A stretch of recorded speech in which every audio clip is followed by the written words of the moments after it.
From the very first punch, Sifu is utterly uncompromising in its design. Absolver developer Slowclap's latest martial arts beat-em-up is bold, its combat exquisite, its animation top-notch, its music outstanding, and its story, while very simple, is poignant and elegantly told. It's also unforgiving and unapologetic, with pockets of frustrating moments during which I was certainly not in my happy place. But by the end, Sifu offered me a nearly unparalleled sense of mastery and accomplishment, and I can't imagine I would have enjoyed it half as much if it pulled off.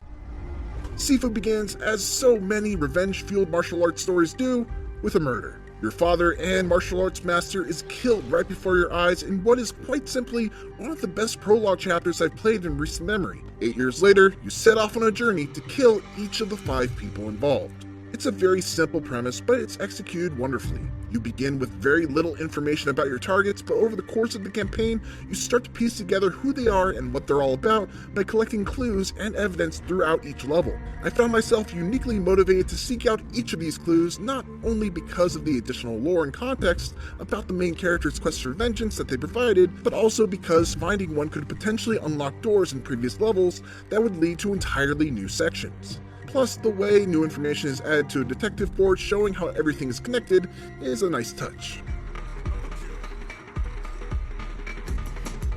Sifu's martial arts combat is among the best I've ever played, plain and simple. The camera does sometimes get squished in the corner and makes it hard to see what's coming, but apart from that, it's hard to find many faults. I can't say enough good things about how smooth the animation is, how every hit lands with bone-crunching impact, and how every single counter looks natural no matter what angle an attack comes from or what type of strike is thrown. And that's just talking on a purely surface level. Mechanically, it's just as impressive. There's a light attack, a heavy attack, a guard button for blocks, parries, and sways, a button to vault over objects, a button to pick up weapons, a button to throw weapons, and a button to enter a focus mode for a variety of unblockable attacks tied to your focus meter. While the hand-to-hand fisticuffs are great, Sifu really sets itself apart from other beat-em-ups through its use of environmental combat. Stunned enemies can be thrown downstairs, through barricades, and even over railings for instant kills. Weapons can be kicked up directly from the ground into a thug's face, and there are all sorts of contextual takedowns that seamlessly incorporate your surroundings into their animations. More than just being really freaking cool, it all offers a strategic advantage as well. This fight right here seemed impossible to make it through unscathed, but once I did some scouting of the environment, I was able to lure enemies up here and just toss them off the edge. Sifu is full of moments like these that reward thinking about combat in ways beyond just punch, block, and dodge. But more than anything, it's the defensive options that really make Sifu sing. Much like in Sekiro Shadows Die Twice, there's a structure meter that governs the guards of both you and your enemies. If you block too many hits, the structure meter will break and you'll be in for a bad time. To avoid that, you can hold the block button and move the stick up or down to sway out of the way of either high or low attacks. You can also attempt to parry an attack by tapping the block button right when it's about to hit. Each defensive technique has its own use. Blocks require zero timing and will keep you from taking too much damage at the cost of your structure meter. Sways will restore your structure meter and are especially effective at the end of an enemy's combo string, but run the risk of being mistimed or swaying in the wrong direction. And parries will halt an opponent's combo dead in its tracks, giving you an opportunity to counterattack, but have incredibly strict timing. It's great that the enemy AI in Sifu is aggressive enough to really force you to master these deep defensive mechanics. They do not just hang around and wait for their turn. They will leap in, attempt to surround you, toss bottles, leap over bar counters and smash you with an axe kick, and just generally put up a very tough fight across all levels. Slowclap finds this really nice balance where the enemies are just predictable enough where you can learn to recognize certain combos coming your way and plan defense off that first hit, but there's also just enough variation in their attack patterns where you could be caught off guard if you lose focus. On paper, Sifu is actually a very short game. Its 5 levels can be completed in just a handful of hours, even right from the first time you start a new save file. I would be very impressed if you actually managed to pull that feat off on your first playthrough. It took me about 10 hours to reach the end for the first time, but it isn't impossible. More than likely, you'll die along your quest, and the way Sifu handles death is truly unique. With the help of the magical talisman, you'll be able to revive right from where you keeled over and continue fighting, but you'll age up by however many years your current death counter is set. So while your first few deaths may only age you up by 1, 2, or 3 years, if you continue dying to the same enemy or boss, you'll quickly find yourself aging by 5, 6, 7 years or more each time you go down. The only way to decrease it is to defeat some specific and tough enemies, which naturally poses its own risks of making it go higher in the process. The aging isn't just for show either. Every time you age 10 years, your maximum health will shrink, but you'll deal a little more damage. As your body becomes more frail, but your skills and experience become sharper. Once you hit your 70s, the magic of your talisman will run out, and the next time you die, it's game over. Here's where things get tricky though. You can restart a level and try again, but you'll maintain the skills, age, and death counter of your best playthrough of the previous level. So if I barely scrape by against the boss of the second level at age 65, every time I restart the third level, I will be 65 years old and only have 2 lives for the rest of the campaign, unless I dramatically manage to reduce my death counter, which is not easy to do.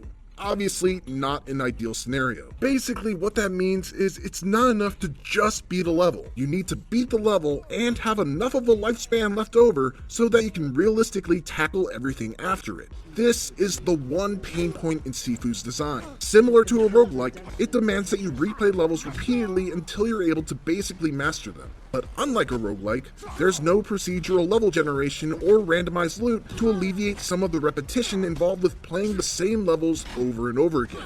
You always have the same weapons, the same enemies, and the same bosses to contend with. Now that isn't to say that I would have preferred procedural levels, because Sifu's handcrafted ones are bursting at the seams with creativity and style. However, the emphasis on repeated playthroughs feels at odds with how static everything is, resulting in some tiring repetition.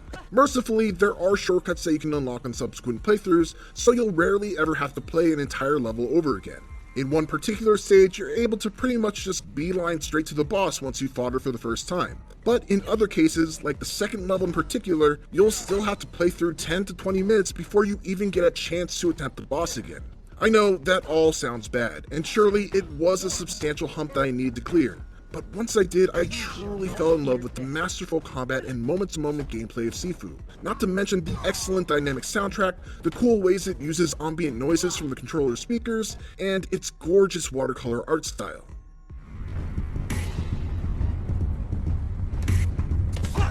You begin Sifu with all the skills that you need to get to the end. A handful of basic combos, a sweep that can knock enemies down, a grab against grounded foes that lets you deal 2 quick strikes to them and then pick them back up on their feet, a push that shoves enemies away from you, and an eye-poking focus attack. In addition to those basic skills though, every time you die, or every time you find a shrine that offers a number of buffs that you can purchase for that run, you get an opportunity to add new skills to your repertoire to give you some situational advantages.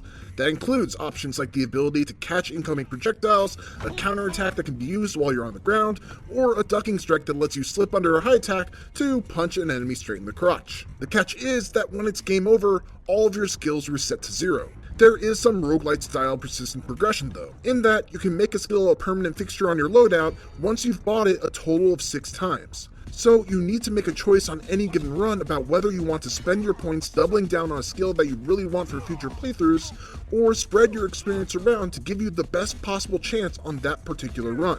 I find myself torn on this because on the one hand I do think that it's a well-designed progression system given Sifu's unique take on death and its focus on replaying its levels. But at the same time, most of the skills are so situational that I often found myself spending hard-earned XP on a skill that I never got an opportunity to use, or a skill that never really provided any sort of new solution for a problem that I was facing at the time. Having that duck and groin punch move is cool, but it feels redundant when I can already duck under attacks and counterattack to stun an enemy.